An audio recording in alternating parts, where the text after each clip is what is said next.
Hello and welcome to Born Complete the Stories. This podcast is all about the stories that shape us, the messy ones, the meaningful ones, and the ones we're still learning from. This is a space for honest conversations about growth, healing, identity, and becoming.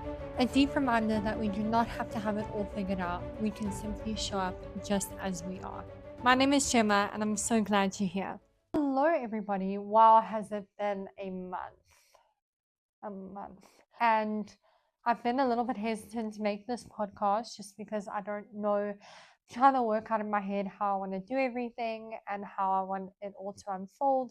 So I don't want to say anything that'll give too much of a hint, but there's been a lot of life changes in my life currently, and I'm working on something really special that is now is not the time to reveal it yet. And in a nutshell, there's been a lot of life changes. So instead of talking about it, I want to reflect on how I've been coping mentally with everything and how I've kind of just progressed through this time with as much grace as I can, and in the hopes that it can inspire anyone in a situation where life just feels so heavy and it's like pounding down on you. Everything is happening at once, good, the bad, everything just coming together at once. And how to ground yourself in that. But first and foremost, like I say, I've had a lot of life changes in my career, my health, my personal life, and not all are bad. Majority is really good. But it's everything that I've wanted to everything I've been praying about, trying to call into my life, has come all at the same time.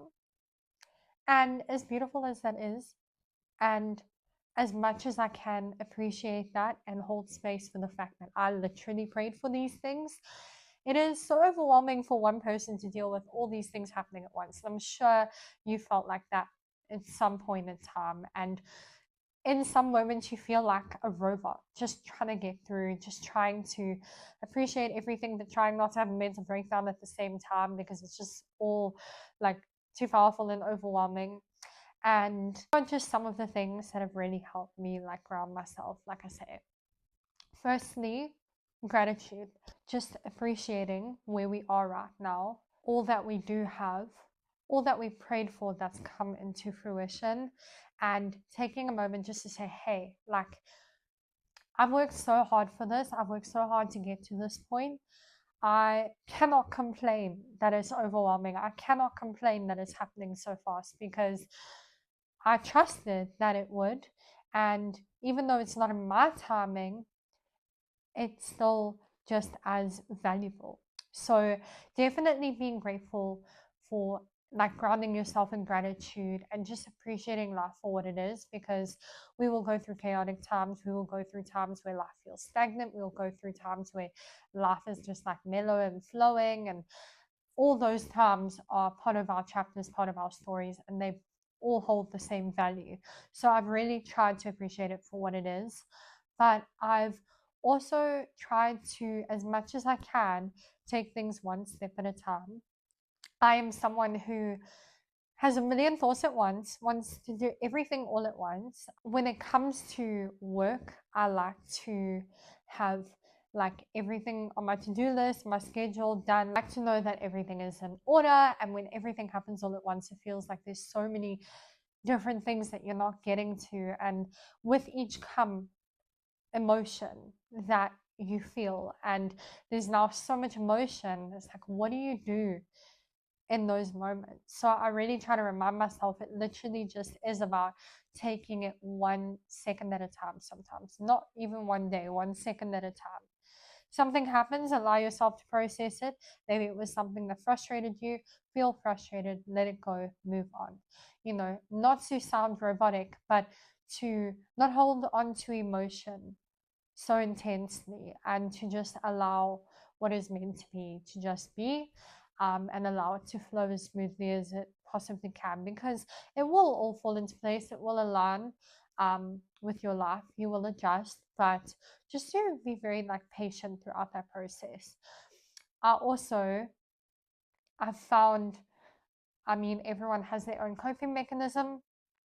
I found talking about it, again, allowing myself to feel the emotion, journaling, like write it down, find a way to get it out, exercise, do whatever you need to do.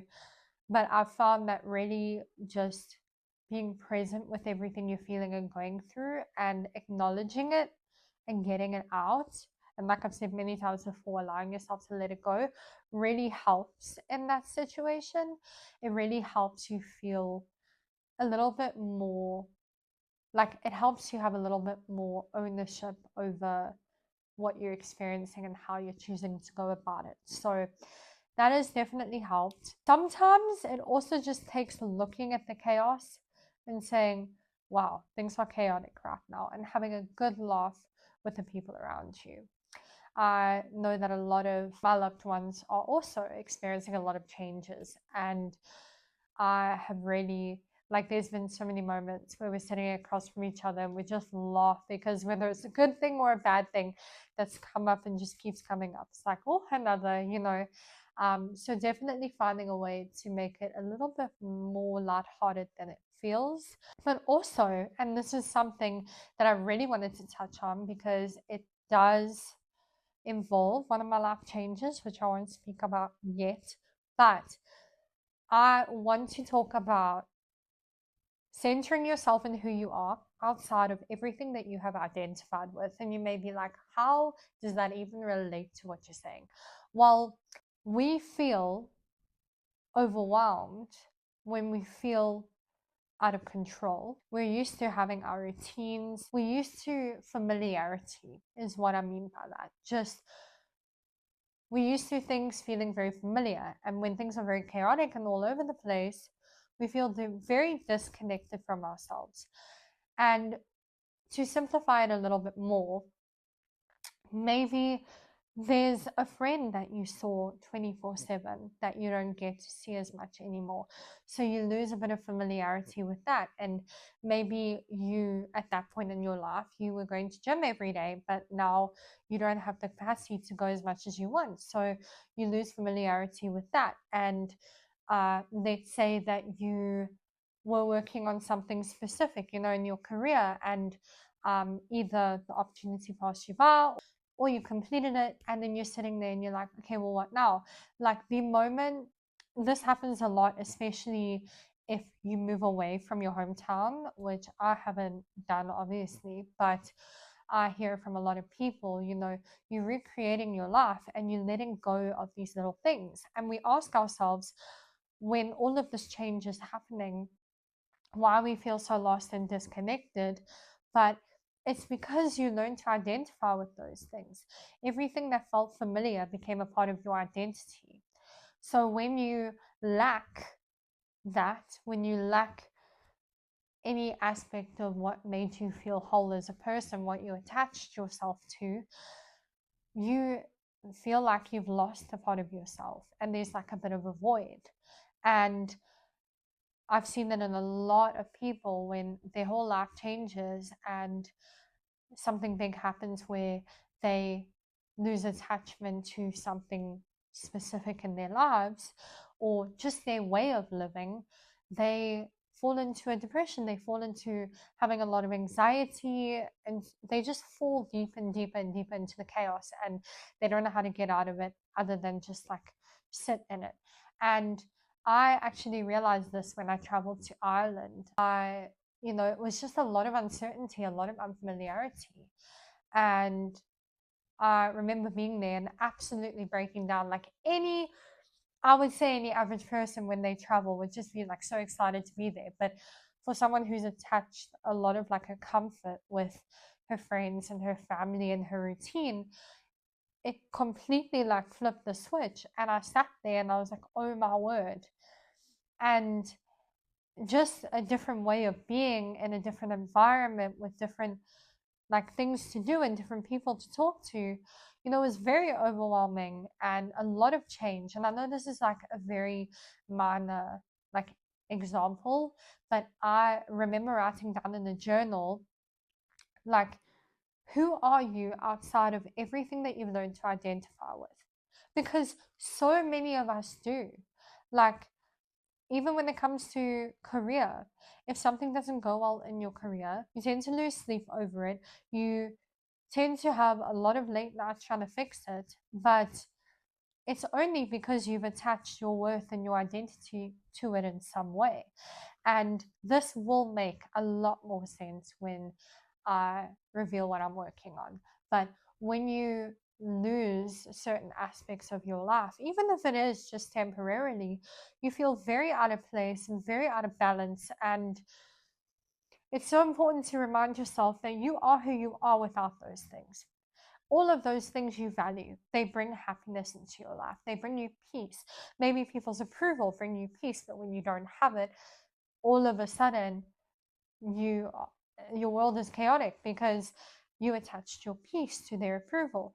So it goes in so many different ways. But when I talk about a lot of things changing in our lives and not knowing how to move forward and not knowing how to deal with the chaos, this rings a bell to me because it teaches me once again, when you're stripped of everything that you've attached yourself to, you are then left to figure out who you are outside of all those things. And it doesn't mean you're falling back in life, but it's just a reminder that we still, even in a relationship, friendship, even the role we play in our family and our career, wherever it may be, as a friend, you are still who you are outside of every role that you play in any person or anything's life.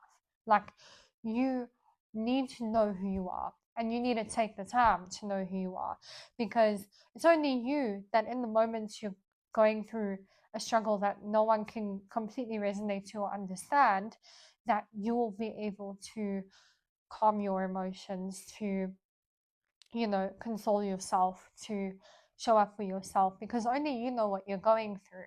And that's kind of what I'm trying to get at, is we need to ground ourselves a lot more. And I feel like as humans, we are not perfect. Whenever a lot of change comes, we're humans, we adapt to things that feel familiar and routines and lifestyles and all of that. And when change comes, especially if it's a lot of change all at once, it's very difficult to be like, oh, I'm calm and everything's going to be okay. Like, of course, we're human. We're going to have a freak out and a little mental breakdown here and there. It happens. It's okay. But all I'm saying is, try to, in those moments, ground yourself as much as possible and realize that you are the person who got you through all your hard days. You are the person that understands yourself better than anyone else could. You are the person that encourages other people. So encourage yourself. And that's just been a big calling of mine right now, is it's honestly empowered me a lot, because I went from, in the beginning when all of this started happening, I went from feeling really down to very uplifted, because hey, it's not the first time I've experienced a lot of change. It's not the first time that I've gone through struggle, and I can ground myself in knowing that I will stick it out until everything calms down and it's a bit more peaceful, and I will celebrate going through it and being out of it and feeling like rewarded for it because I did it. So I hope that this makes sense to everyone. I know it's a lot to follow without like a proper explanation, but in essence, if you're ever feeling just not yourself because there's so much going on in your life that you can't get a grasp of, you can't like conceptualize, you can't understand why everything's happening all at once, just know once again that you are not alone, and you are so capable of getting through it. You are so capable of doing what needs to be done and doing it well, and making sure that you get to the other side. And there will be people around you who love and support you. If you don't feel that right now, I support you. And that's where the whole topic of like talking about struggle comes up, because as small as you may think something is, it's still empowering to know that other people are going through it and that you're not alone and that you are more than capable of getting through it. That's all I'm going to leave you with today. I hope that this next week brings you a lot more peace, is a lot kinder to you. I hope that if things are going well, they continue to go super, super well. I hope if things are going, a little bit badly, that things get a little bit easier, or a lot easier. And whatever circumstance you're in right now, I hope that you give yourself the grace that you deserve. If this episode resonated with you, send it to someone who might need it too. Always remember, your story matters. It was never meant to shrink, and no matter how different your circumstances are, no matter the struggle you have faced or are currently facing, you are and have always been born complete. Until next time, keep growing, keep becoming, and I'll see you in the next episode.